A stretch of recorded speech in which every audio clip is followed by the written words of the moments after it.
You want to go? You're incredible. Got to get on our toes. Biden encourages states to offer executives number. In-state discounts on merchandise.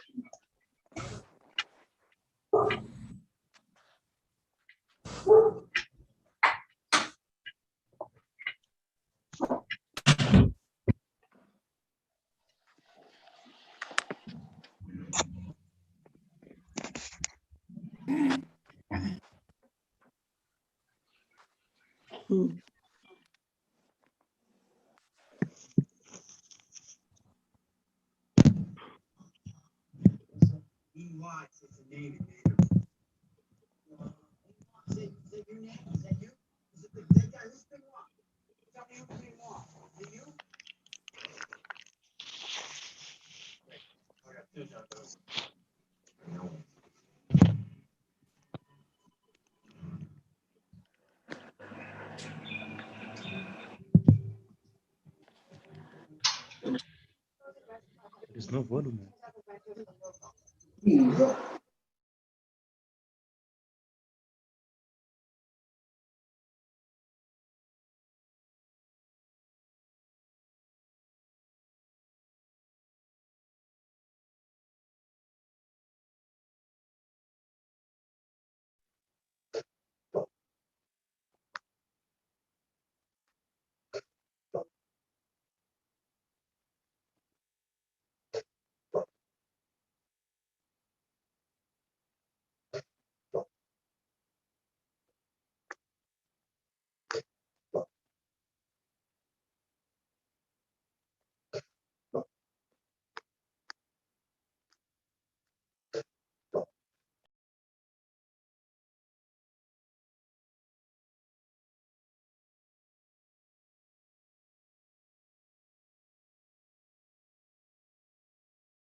Rabbi Kievman can't hear you. Thank you for telling me that. I'm talking to myself for the last 5 minutes. Yeah, I know. All right. Okay. Thank you for that. Ladies and gents, good morning. Good to see you.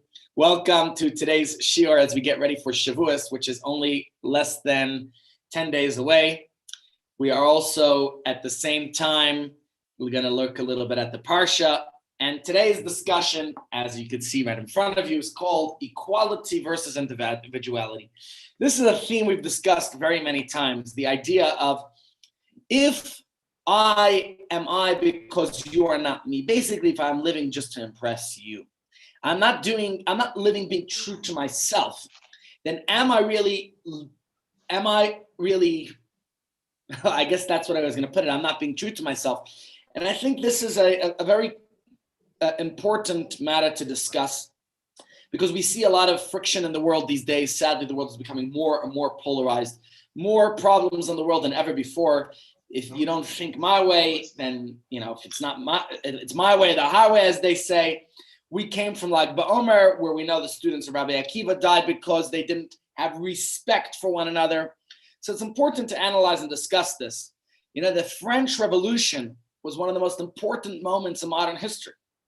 It was more than just an isolated spat of tension between the serfs of France and the upper crust. The revolution was really about a set of ideas, a certain spirit of liberty and equality that until that point, the world has not really seen. And just to consider that slavery was still rampant, even in the United States of America, slavery was still, and that, we think it's gone, but unfortunately, there's still plenty of inequality in the world, whether it's in this country, and today we're experiencing somewhat of a reverse racism, but either way, there is inequality the world over. And while there, of course, if you look at the French Revolution, there were certain gruesome elements of the uprising, and throughout history, there were many aspects of that, for the fight of freedom, of liberty, that unfortunately there are certain consequences that aren't all that great. Even here in South Africa, we're in a much better place than we were 25 years ago, but it's certainly far from perfect, no doubt about that. But regardless of the way it is, we're certainly in a much better place. You know, for almost all of human history, people had set up societies in which you had a ruling class, even in England, where they agreed at some point, I forget the name of that agreement they had, but basically that they're going to let the peasants, the rest of society, but still there was the upper crust of society. They still remained the elites, the superiors who were aloof, who were better than everyone else. And that's sadly been the case for a very long time, whether it was the kings, whether it's religious authorities, whether it's just simply wealthy landowners. The ordinary person always suffered in almost every type of civilization out there. And still today, you look right here, we have Santon right next to Alexandria Township. Look what a contrast that is. In 25 years, none of that could have been changed. So the peasants of France, their point was no more, none of that, right? They said liberty, equality, and fraternity. That was their catchphrase, that the common man and woman would join arms and would fight for equality and the establishment of a true democracy. I don't know if France could be considered a true democracy. Whatever the case is, certainly the United States took the cue, and to some degree, although it's still taking time for it to actually materialize, and there's still tremendous inequality there, here, and everywhere. So we could see a world that we're trying to improve. We're trying to make it a better place. And today I would like to talk a little bit about this idea of equality. Let's explore a little bit and see it in connection from our Parsha, from the upcoming holiday of Shavuos. Let's try to bring it all together and learn some important lessons. So that's the question. Do you believe in the notion of granting everyone equal rights? What are your thoughts on that? Anyone have a perspective, an opinion? What's the fine line that you would say there is between that reconciles the conflicts, the conflicting notions of equality and individuality as we have it in this question on the board? What are your thoughts? All right? Do we ever draw the line somewhere as a parent, as a teacher, as captains of industry? Should all children, all students, all employees be given the same? Now here, listen, I would say the same opportunities, because nepotism perhaps is not right, but certainly there are people who are more qualified than others. A friend of mine recently posted on Facebook a story of, somebody was called in, an expert, it could be the plumber, it could be the electrician, you name it. And they charge you an arm and a leg. And you say, well, 1 second, you only gave 2 minutes of work. You gave a little hack and you're charging me an arm and a leg for that. And the response is, no, for the little hack, I'm not charging you much. I'm charging you for knowing where to hack, right? It's the years of working and learning and studying that I gained the expertise to know how to do it. And that's what I'm charging for. So here's the question. Do we believe in the notion of granting everyone equal rights, right? Which really brings us to the heart of the whole discussion. Are we really created equal? How does it go in Animal Farm? That, what do they say? Everyone's equal, just some people are more, no, I'm forgetting. How does it go? If anyone remembers the line, I'm forgetting the line from Animal Farm. It shows my age going. Just some people are created more equal than others. I think that's the way it goes.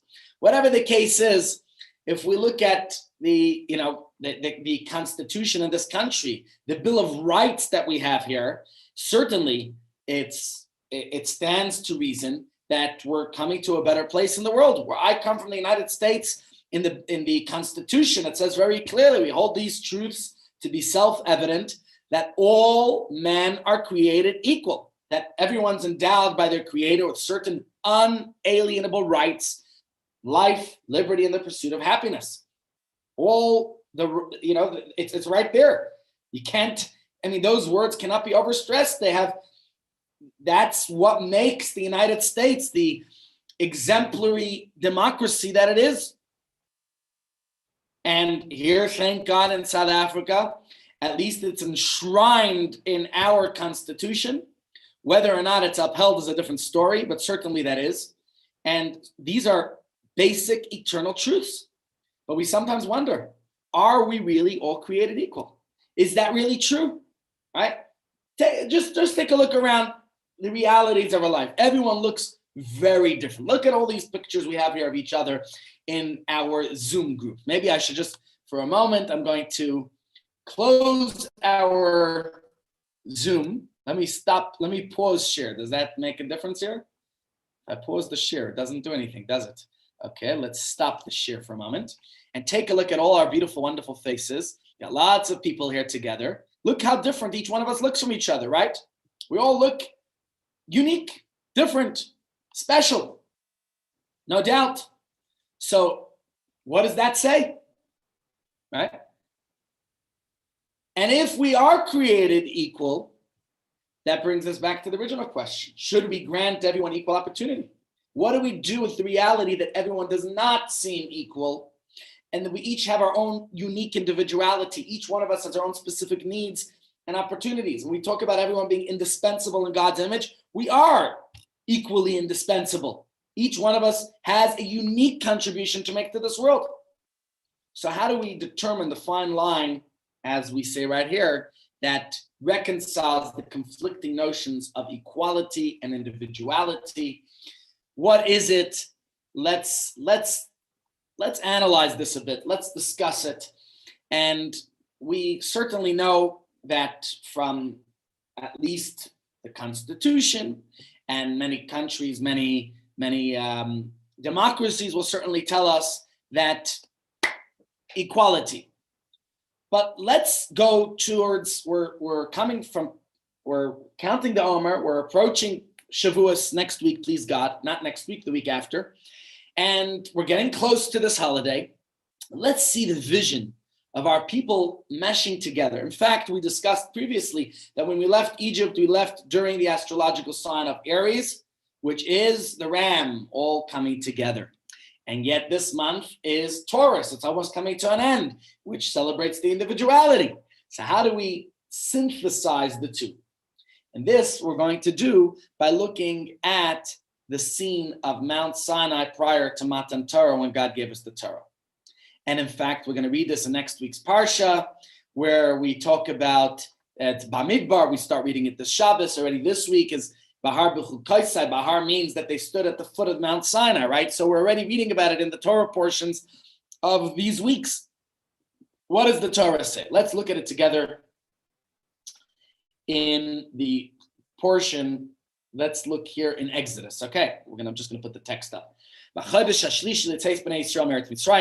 the third month, when the children of Israel left Egypt, what does it say? On this day, they arrived in the desert of Sinai. They journeyed from Refidim. And they arrived in the desert of Sinai. And they encamped Bamidbar in the desert. The verse says that Israel encamped there opposite the mountain. So what is the emphasis that I wanted you to focus on? These words, Vayichan Sham Yisrael Neged Ahar, that Israel encamped there. That's the highlight, okay? So it turns out that Matan Torah was the very first event where the Jews experienced that after the Exodus from Egypt, where the Torah gives us the details. And it's important that the Torah emphasizes this point, that they were encamped there by the mountain. Now, the truth is, we're going to be reading this portion next week. It's always before Shavuos that we read this portion every year, the way the Torah portions are set up. So it's an important message and lesson, and that's why we're going to take some lessons from the portion itself. And luckily today we have the text in front of us so you can follow along in some of the specific important texts that I wanted to highlight. So here, very interestingly, The Torah tells us that they camped at the foot of the mountain. And I just wanted you to see Rashi's commentary on this. And Rashi says, Vayichan Sham Yisrael. What does it mean that Israel encamped there? Ke'ish echad b'leiv echad. As one person with one heart. Avol shar kol hachaniyos. But here's the parenthetical note. This wasn't the case with all the other encampments. Unfortunately, we know we say two Jews to be opinions. Look at Israel today. Look at our community, thank God, is exemplary. We were a beautiful community. But unfortunately, not all Jewish communities are as such. And certainly there is that two Jews to be opinions. Not everywhere else is it like one person with one heart. So here if I go back, you look at this word, Vayichan Sham. Israel encamped there. Very important. This word Vayichan is actually in the singular.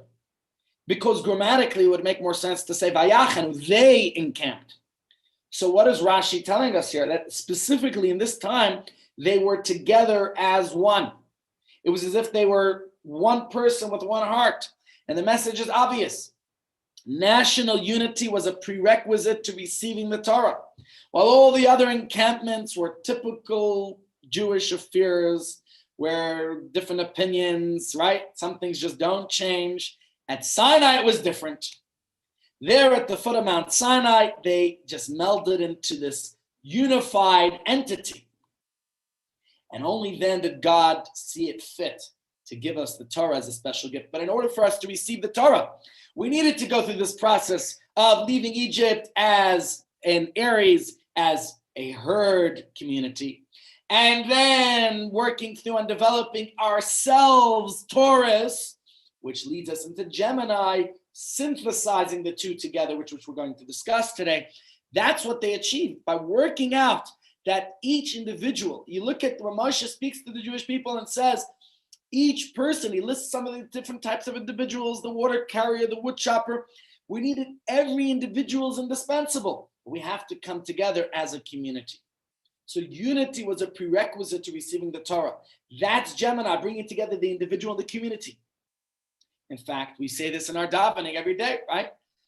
Don't you? Shalom tova uvracha, chaim chaim v'chesed v'rachamim, aleinu v'al kol Yisrael, amecha.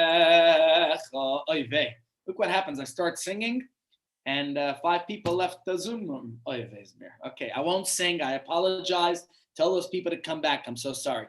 Okay, what is this blessing all about? Sim shalom. We say every day that God should grant us peace. It's a blessing for unity, right? That we should all be together as one. So unity is the ideal. In order to receive the Torah, it's important that we have unity. In fact, look at this Mishnah. What does it say? The only way God sees that we can have the blessings is through peace. Hashem oz li'amo yitain. God gives us strength when we are together and one has peace. So how is it possible that we can have this type of a unity, right? It's one thing to camp out at the foot of Mount Sinai. We're going to receive the Torah in the desert, right? And God's, well, we could belittle our ego a little bit. We could deflate our egos. But how are we supposed to honestly feel as one with everyone else around us? How is that ever possible? Don't we all have our egos? Don't we all feel self-important? So we're going to take a look in Tanya now, because the Alter Rebbe comes to the rescue and offers us one of the fundamental ideas of Hasidic insight, of Hasidic thought, the idea that what is Avas Yisrael? What does it mean to love your fellow? It's a cornerstone of Judaism. Remember last week we read in the Parsha, to love your fellow as yourself. Do you overlook your own flaws, your own shortcomings? Well, should we not look at that when it comes to another as well? So in chapter 32, which, interestingly, 32 in Hebrew is the word leiv, right? Because Hebrew letters like Lag Ba'omer is 33, Lamed Gimel, Lag. 32 is Leiv. What's Leiv? It's the heart. So what does he say here in the heart of Tanya? We are taught how every single one of us is an actual part of God. right? We're all created in the divine image. So we have to achieve true unity. We have to realize we're all part of the same, we're all one entity. Just read the words that we all come from the same root source. We're all created in the divine image. So for that to be the case, we really are one. We just have to recognize that we come from one, that we all have that piece of God. Because if we talk about created in the divine image, and why don't we all look the same? Obviously, it's our soul that is created in the divine image. And that soul, we all have a piece of God within ourselves. So what do we need to achieve real unity? To really love each other just as we love ourselves. We need to tap into our soul to recognize that on a soul level, we are really all one. Each one of us, despite our differences, despite our quirks, right? The only thing that sets us apart from each other is our bodies. But our soul doesn't see the distinction because our soul is created in the divine image. So therefore, it's our job on any day to get in touch with our souls, not to pay as much attention about our differences, which is our bodies. And when we can be in touch with our soul, that's when unity can become a reality. That's why we need to be a little bit more spiritually in tune. Now, I'm not saying that's easy, right? Arriving in this world, we already came in labor. It's hard work, right? But it's attainable. So perhaps a practical analogy can help us understand this idea and make implementing this a little bit more practical, right? Imagine an army. A platoon of soldiers embedded deep in the trench, right? There's warfare, bullets whizzing over their heads at every second. And what happens? You can only imagine what just happened. More people disappeared from me. Okay, I'm really turning some people off today. What have I done wrong? We can only imagine how deeply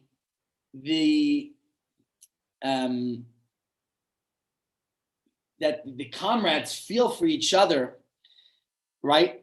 And in fact, there are many stories of incredible brotherhood and self-sacrifice on the battlefield where people are there and care for each other, right? So it's often, they say that soldiers who serve together have a unique bond that it's hard to find or to understand or experience anywhere else, because it's something that's unique to soldiers who are really, their lives are at risk at all times and they're with each other. So why is that, right? Why do soldiers grow so close to each other? What is it about war, about battle, that puts aside those petty differences and unites these great, brave soldiers together with each other? And perhaps you could say that it's a greater cause, right? When bullets are flying overhead, then the body odor of our friend is not very noticeable. That's not the concern. When we're united in a common cause of defeating an enemy, focused on simply preserving life. So all those petty differences are dissolved, they're gone. We're focusing more on a common unifying cause, less on the individual body, on the less significant matters. And so as a Jewish people, certainly we have a common cause. Which Jew was not affected this week by what happened 5 days ago? It's our souls more than anything else that we focus on, less than our bodies.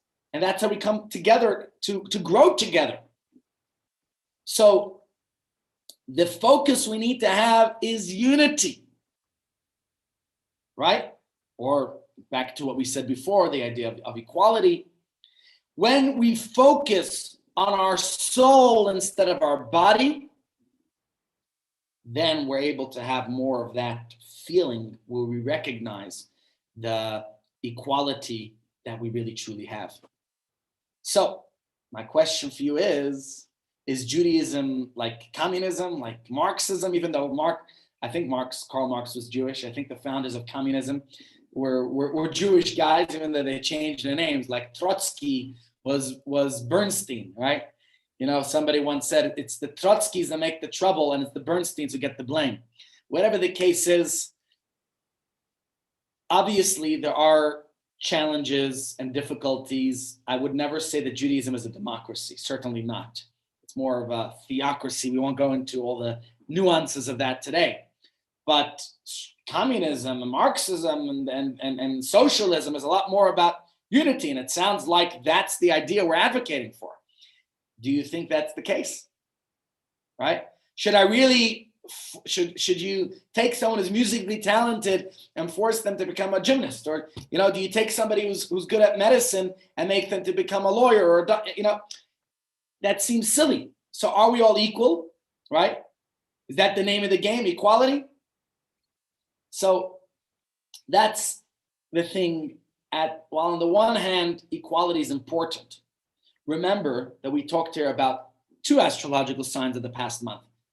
We discussed Aries. Yes, that's more of equality. That's everybody coming together. But there's also Taurus, the bull. There's also the individual. And that's why I want to take a little bit of a sharp turn now, because during the Omer, we work in both aspects until we could come to Gemini to work to become one. And I would like to take a moment and now look at the other perspective, okay? To focus on the individuality, which is also an important pathway to peace, to understanding how it becomes Gemini together, how the 2 forces become one. So one argument might be, people could argue that equality is not ideal in every way, right? There's many arguments you could have against equality. In fact, let me share one particular argument against equality with you right here about the story of the nation of Sodom. So again, our question, until now we were promoting the idea of equality, of everybody coming together. But now we're going to take it to the other extent. So let's look now at what the Medrash tells us about the people of Sodom. Okay, because as we know, as we discuss here now, that equality could sometimes be damaging. It is not always the most ideal. Ready? Let's look here in the Medrash. Let me just pull the Medrash up. Here we go.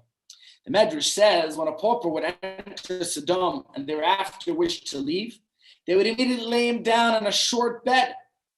The portion of his legs that would extend over the edge of the bed would be cut off. If the person was short, they would lie him down in a long bed, hold him down, and stretch him out until his body filled the bed. They would do this until he died. Just like that. It's very absurd. The Medrash is telling us here that the people of Sodom, they demonstrated that equality is not always a good thing. Everybody has to be the same shape, form, and size. Just because someone's too tall to fit onto a standard bed doesn't mean you have to cut off his legs.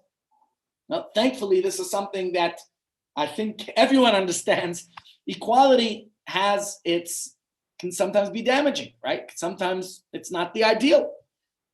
Not everybody's created, yes, we're all created equal, and not to go back to Animal Farm that some people are created more equal than others, but equality doesn't mean that everybody has to be conforming to the same exact thing. And when we're going to start reading, if you look at this week's Parsha and then next week's Parsha, even more so, where it talks about this week is Bahar, they're camping at the mountain, and B'chut Kaisa, God tells us if you follow the statutes, the laws of the Torah, then all the rewards, which we discussed in yesterday's shir. And then on Shabbos afternoon, we start reading the portion of Bamidbar, which is always read before Shavuos, and there we start off with the census of the Jewish people, right? And that's why the King James version of the book is not called Bamidbar in the desert. What do they call it? Numbers, the census, the numbers, right? The truth is, though, even in Hebrew, it's called Sefer Pekudim, besides for being Bamidbar. But when you get to the total number of Jews that were counted, the Torah tells us, in fact, in great detail, the next week's parsha, you're going to read about the formation of the camp, when they traveled and when they were traveling, when they rested. The Torah gives us the whole thing. Let me just pick up a few of those verses here, just so we get a little bit of a taste of it. We're going to start reading it this coming Shabbos. So it says here, children of Israel shall encamp, each man by his division, with the flagstaff of their father's house, some distance from the tent of meeting, they shall encamp. Isha digloi is the flagstaff, and it tells us here that this is the way they encamped. In fact, I have a diagram to show you in a moment of how exactly it looked. But those camping in front to the east, and here it goes on, it tells us each of the tribes, and how they were encamped. And you can read it right here in the verses. Total number at the end was 603,550. This is the total number of Jews at the end. So in short, we have the Jews are splintered into 4 camps. Okay, here's an image of how it looked. One was on each side of the Mishkan. You have the Mishkan in the middle. That's where the Levites were, right? And each camp had its own flag. And of course, on the flag was there's the symbol of each tribe. And you see exactly here how it was. If you go back to the verse here, what does it tell us? That Yehuda, Yisachar, and Zvulun were to the east, and Reuven, Shimon, and Gad to the south. And then you have Ephraim, Menashe, and Yemen to the west. And then on the next side, you have Dan, Asher, Naphtali in the north, and Levi in the middle near the Mishkan. So it's obvious that God was very keen to having this type of, specific tribal identity. They didn't just intermingle with each other and all stay together like one big giant melting pot, right? It's not the equality that we have that perhaps is described what happened in this week's Parsha, Bahar, at the mountain. Because on Shabbos, we're going to read about this tribal kind of setup, right? So on the one hand, we have this tribal identity that God tells us how they're meant to be encamped, right? It's very clear. It's a biblical instruction. What does it say? When God appeared to the Jewish people on Mount Sinai, 22,000 angels accompanied him, all under the banner of different flags. And when the Jews saw that they were grouped under different flags, they were roused with a desire for flags as well, stating, "We wish we could make flags like that, like the angels." So God exclaimed, "You want flags? By my life, your request will be fulfilled." Immediately God informed the Jewish people on the command and told Moshe to instruct the Jewish people to make flags as they wished. Okay, so what was it about the flags of the angels that so impressed the Jewish people? Why did they want these flags? So here we have a little bit more of a commentary on the Medrash that says that the Jews saw the angels under their flags, namely that no angel intruded into their colleague's lane. Imagine the angels are driving their sports cars, right? Michael doesn't intrude into Gabriel's lane. Rather, every angel stays in their lane and perceives godliness accordingly. By the way, that concept is that maybe we'll go into more detail about it just now, but angels are unlike humans. Angels have a specific mission. They are unilateral, where it's a specific mission, whereas human beings, we're multifaceted. We all have multiple purposes in this world, right? So the Jews wished for the same thing. Yeah, they said, if only we would do the same, if only no one would push another to try and reach past the appropriate level for them.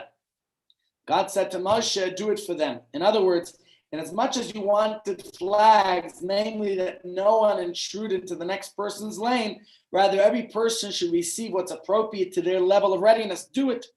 The Levites will be in one group, the rest in another, each one in their own group, some in the east, others to the south. Everyone will associate with their own likeness, for the tribes that camped under one flag were associated with one another. Now, we know that angels are different, right? Angels are unidimensional, right? We read in various places throughout the Torah of different angels being sent on different missions. And they basically have their specific mission, okay? That's the way it goes with angels.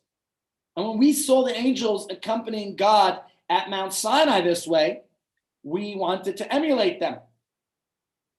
Now, God granted that request.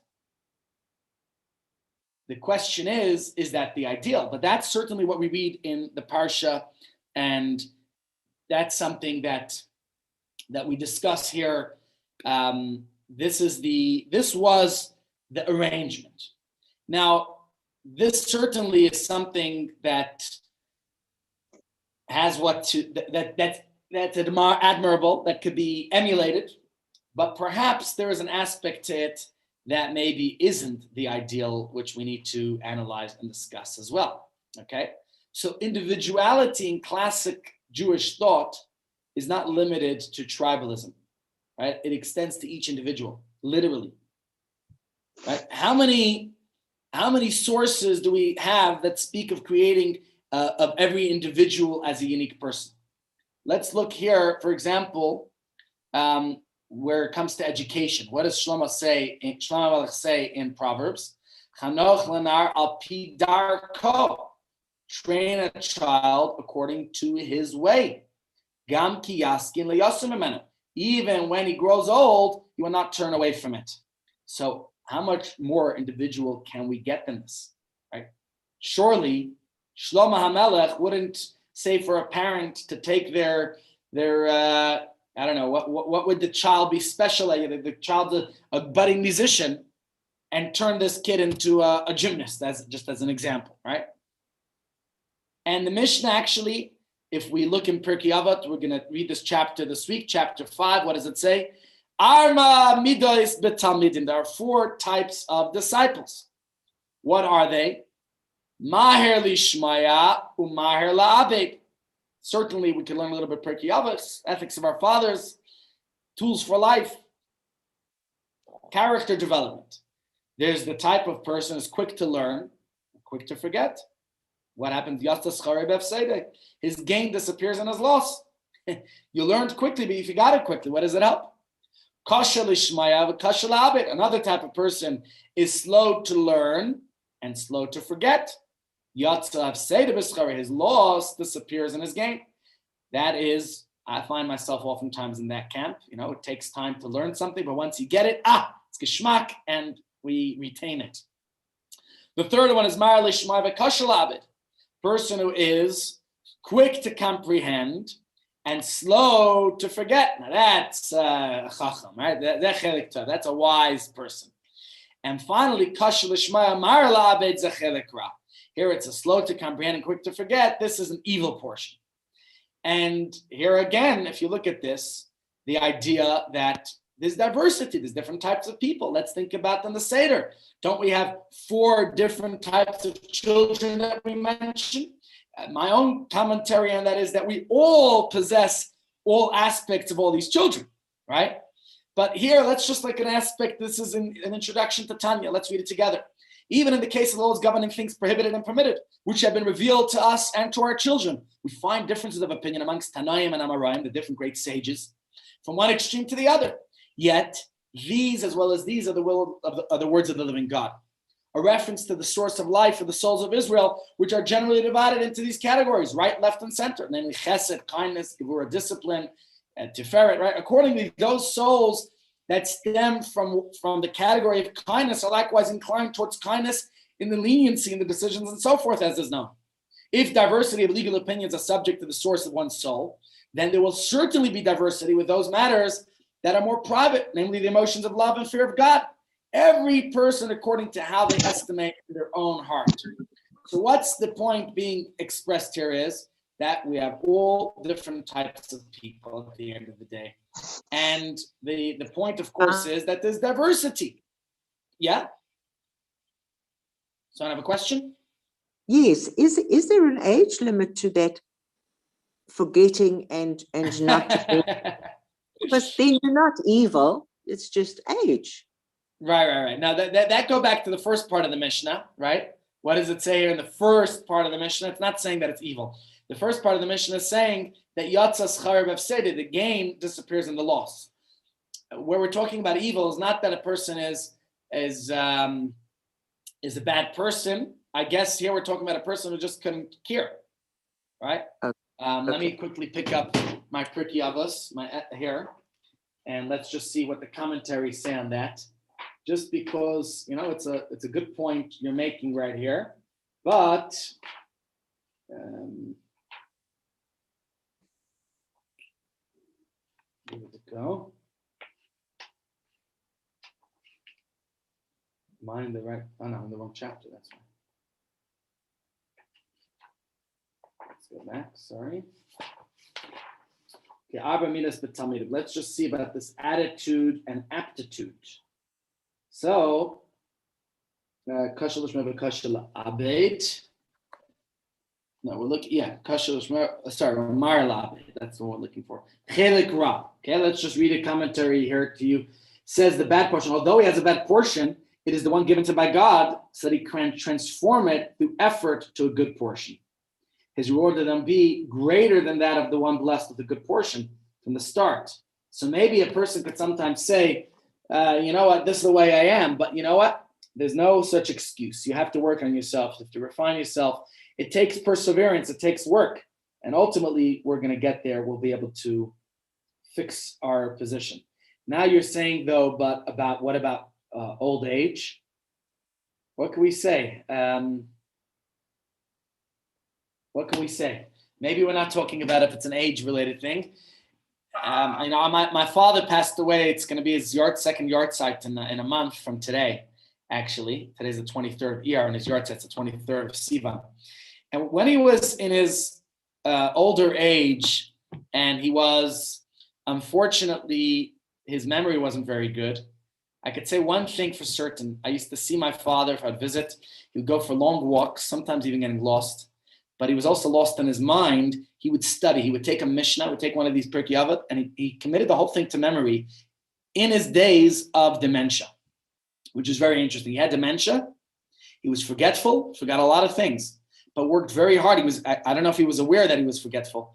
I think he was. I think his doctor told him he has to work on sharpening his memory. And my father would do all that he can to keep his memory sharp by studying, by learning Mishnayos by heart.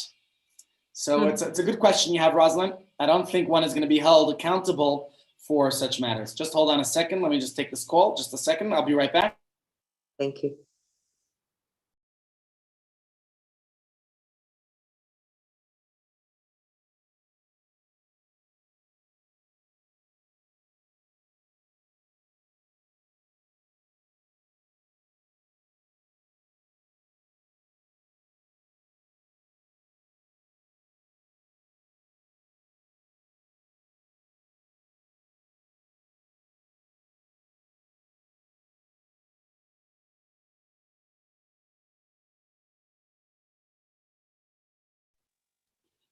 Just a second, guys. This just seems to be an urgent matter at the shul. I just need to check on what's going on. I'll be right back. In the meantime, till they answer. Okay, just a second. Yes?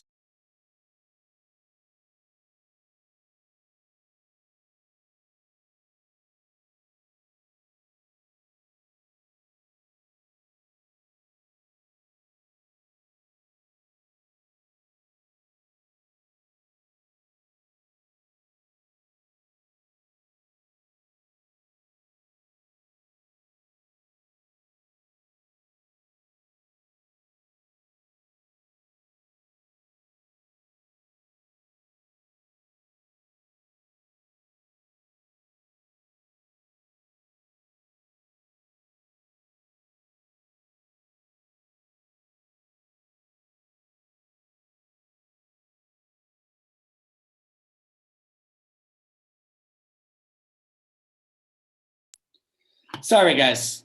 Sometimes what appears to be an emergency is not such an emergency. Okay. I'm back. What were we talking about? We were talking about the idea of, okay, yeah, so really the point I mentioned this Mishnah, even though we got a little bit sidetracked, it was a very good question that you asked Rosalind about, old age and when people get forgetful. So I'm not talking about that, although that certainly can be the case, and that's why we all have to do what we can to sharpen our memories. Anyone who's here, anyone watching, you know that every week we send out brain games and activities. If you don't get them, let me know. We could add you to the list of people who get our brain games. I printed, it's available at Chabad House, it's available at my shul, and it's available to all those who get our weekly parcels that we send to you. So if you don't get our weekly parcels, if you want a weekly parcel, let me know. Otherwise, they are currently available at Chabad House and my shul. Brain games. Keep your mind sharp. Attend the classes, be part. You have to keep your mind sharp. It's the human condition is that if we neglect it, if we don't use it, if you don't use it, you lose it. That's why we have to keep our mind constantly sharp all the time. But the point of this Mishnah was not really about that. The point I quoted this Mishnah for was to show us the diversity that we have amongst people, right? And at the end of the day, we're all different types of people, and we all have our own unique and different ways of doing things, so whether it's the way we retain what we learn or just general life, okay? Everyone's different, everyone's unique. Says Rabbi Menachem Mendel Morgenstern of Kotsk. You always wanted to know this point. Let me just put it up here. Where did it go? Here we go. If I am I because I am I, and you are you because you are you, then I am not I, and you are not you. But if I am I because you are, I just confused. I say it the other way. I am I because you are you, and you are you because I am I, then I am not I, and you are not you. What is his message? What is the Kutzker trying to say here? Don't be you to try to impress other people, right? You have to be uniquely you. You have to be unique to yourself. So my question then at the end of the day is, first, we talked about the significance, the importance of unity in the community, right? It's so important that we have unity. But at the same time, we just discussed the significance, the importance of diversity, that every person is unique and every person has their own indispensable contribution to make to this world. So which one is it, I ask you, right? Is it important? How do we reconcile the desire to recognize everyone as unique, right? With the value that each person uniquely has. Which one is it? Are we created equal, or are we each, is it unity or is it diversity? So with that, to answer that, we're going to take a couple of more moments, because the reality is that the desire to recognize everyone as unique and the value that all are created equal, which is important, which is what we demonstrated when we left Egypt in the astrological sign of Aries, the idea of herd community. I didn't say herd immunity. We haven't gotten there yet, unfortunately. That's why they say the third wave might come. Herd community, that we're all created equal. And at the same time, to realize that each one is unique, it's not contradictory. They complement each other. And therefore, I want to go back to a teaching from the Alter Rebbe. And let's read this idea, and we'll analyze and discuss it. Okay, it's a little bit long and interesting. Whoops, here we go. Let's put it up here. He says as follows: we're all created as part of one and the same body. We all possess a certain quality that no one else does, right? We're all each unique. So we have both aspects. On the one hand, we're all created in the divine image, which makes us equal. But at the same time, we're each indispensably unique. So it turns out that everyone possesses a certain quality that places them at an advantage over the next person. And in that respect, the next person needs them. Each person needs the other. Think of the human body as an example, right? The body has its different respective parts, the head all the way to the feet. Yet the feet are the lowest part and the head is far superior. But in a certain respect, the feet have the distinction that the head needs them to go anywhere. What's more, the feet literally uphold the entire body, including the head. So it turns out that the head is incomplete without the feet. Same is true. The same is with the body of the Jewish people. If we look at us as a community, it turns out that even for the person who thinks they are a head relative to their counterpart, yes, the reality is that they are lacking without the other person. There is a hole in their soul that the other person fills. Realizing that ought to humiliate. I don't think that's the right word. Is that the correct translation? Yebuttal, the shval ruach. I don't know if it means humiliate. I would say it's to humble. Okay, I'm just translating the Hebrew. I didn't make this up. I copied it from somewhere. So I don't like this type of translation. I would prefer to say to humble the person, okay, to our counterpart. But the point is that we're learning here that the key to unlock the answer to our question, the reality is that there is no conflict. For the true way to unite with another person is to recognize that another person has something unique that I don't have. We complement each other, right? Of course, we're all equal. We all have our individual talents, our own unique tendencies and qualities, and right? And it's also true that we are all created equal because we all need each other to make it all work. So the sum total of it all is that no one's greater than the other. You can't have a military where everybody decides to do something else. I was learning in last night's shir, those who joined us late last night at 10 p.m., we had a Rambam shir. And in the Rambam shir, we were learning the halachas that a A Kohen cannot swap places with a Levite, even though they both work in the temple. Not only that, a Levite cannot swap places with another Levite. A Levite who's in the choir, right? There was a choral ensemble in the Beis HaMikdash in the temple, cannot swap places with the cleaner or with the one who closes the gates. It was forbidden, and they were punished. I think the punishment would be lashes, because you have your designated specific purpose. So you think about the military, same thing, right? Maybe you could say, well, we're all soldiers. What's the big deal? But you think about it, you understand, while the general might have a higher position than a cadet, he needs the cadet perhaps every bit as much as the cadet needs him. Without the cadet fighting on the field, the general is useless. And of course, if each battalion would switch their places, what kind of army would that be? What kind of military success would it be? Everyone has their specific purpose. If everyone does the same thing and everybody has the same qualities, then it's just one big game of copy and paste. There's a whole lot of waste. No one feels necessary. Nobody has any specific unique mission or purpose, right? So we have to understand that, yes, there's an equality aspect, that we're all created equal in divine image, but we each have our indispensable unique mission to fulfill in this world. Like the metaphor that we said about the body parts, right? That every part is necessary. The head can't go anywhere without the feet. And what would the feet do without a head? So obviously we're each unique, and that's precisely what could bring us together, so that in the end, we equalize and recognize the commonality between us. When we try to equalize things in an unhealthy way, by trying to do the same thing, then there's chaos. I'm all for feminism in this world. But at the same time, we have to recognize that if men are going to think they're going to become pregnant and we have equality, what kind of world would this look like? And unfortunately, we have a lot of that going on in this world for decades already. That's a major challenge. So therefore, I wanted to share with you a very interesting insight here. Whoops, where did it go?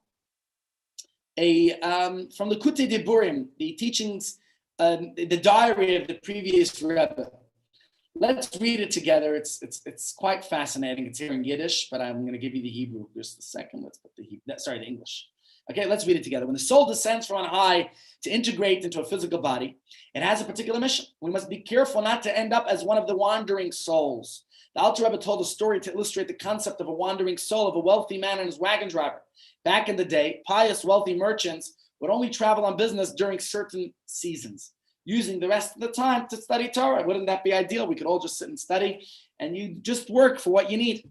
It happened once that a certain wealthy man arrived with his wagon driver to a city Friday afternoon before Shabbos. The wealthy man went to the mikveh in honor of Shabbos, dressed in his Shabbos finery, and made his way to the shul.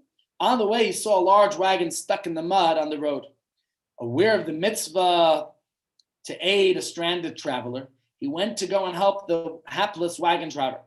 Not used to such heavy labor, he got completely filthy and worn out, hurting and maiming himself in the process. Eventually, he hobbled into the shul to pray, filthy and hurt. The wagon driver also went to the shul after washing up for Shabbos. Arriving early, he passed the time reciting Psalms, Tehillim. He met a few poor travelers and invited them over for the Shabbos meal with him, racking up a guest of a list of 10 people. After davening, when the gabbai of the shul wished to split up the guests between the various members of the community, all the travelers explained that they already had where to go to the wagon driver. So it happened that after the prayers, the wealthy man went home to his host, maimed and bruised, while the wagon driver took 10 guests home. The wealthy man fulfilled the mitzvah of aiding travelers, while the wagon driver fulfilled the mitzvah of achnasas orchim, inviting guests. After 120 years, when both protagonists arrived at the heavenly court, it was ruled that the wagon driver must return to this world to fulfill the mitzvah of aiding travelers, and the wealthy man would have to return to fulfill the mitzvah of inviting guests. Everyone has their unique mission. We must know what the mission is so as not to mistakenly switch it with someone else's. But from the perspective of God, who assigns each mission, they're all the same. So what does the story tell us? Certainly, I think it illustrates an important lesson that every person, we each have our own unique mission according to the qualities of our soul that God gave us. And we mustn't mistake, our mission with someone else's mission, all of a sudden changing things around. But as he tells us, at the end of the day, we're all really the same. God gave us our neshama, our soul. We all have our unique purpose. We all have our unique individual mission in this world. And I think that's an important lesson and message for our discussion here today. So let's just conclude back to Mount Sinai for a second. What is the idea that we're trying to convey? Just a minute, I'll call you right back, okay? Sorry. Just a minute. Okay, so this is what happened at Mount Sinai. From one angle, the Jews stood at the mountain and achieved a complete sense of unity. Every person was like a newborn that's, doesn't know how to speak, ready to receive the word of God. And to this day, right, we bring all children to Shulam to hear the Ten Commandments because we're reflecting the idea that in a way, we're all like babies. No one's better than the other, right? Just a second, guys, I just need to take this call. I'll be right back with you.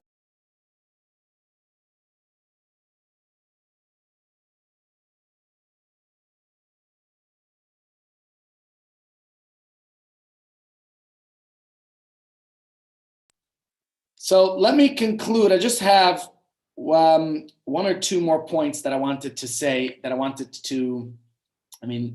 idea is that the same godly power that animates every person's mission in this world, we have to realize we're all here in the same mission.